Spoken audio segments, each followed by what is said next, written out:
We've just heard from Jim talk a little bit about the signs and symptoms of emerald ash borer, and Kay in the Department of Agriculture and what they're doing to identify infestations. And now we're going to talk a little bit about the long-term management strategies and things that you can do in your own backyard to protect from emerald ash borer. What are some of the practical management steps that you can take to help protect from emerald ash borer? Well, the biggest threat about emerald ash borer is that it's human aided in transport. It moves quite slowly by itself, but the problem is people are transporting it through infested firewood.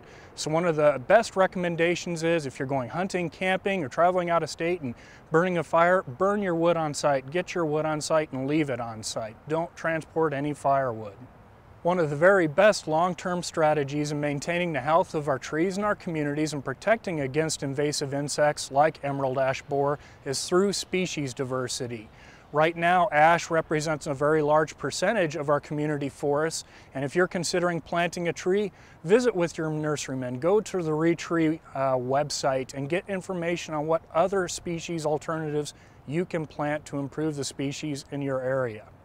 There's a great percentage of excellent trees that will replace ash, oaks and elms and hackberry.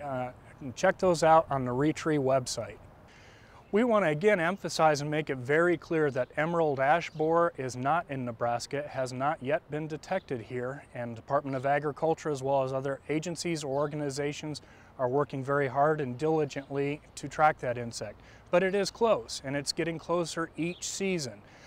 We want to emphasize that it probably will get here at some point, but when, we just don't know the answer to that.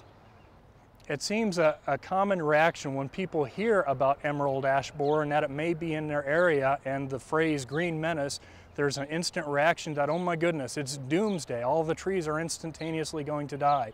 And that's not at all the case. There are treatment options against emerald ash borer. They're fairly expensive. They need to be maintained while emerald ash borer is in an area. But there are treatment options, and the high quality trees in our landscape can and will be saved against this insect. But as far as the common question is, should I start to treat yet? No, it's too early.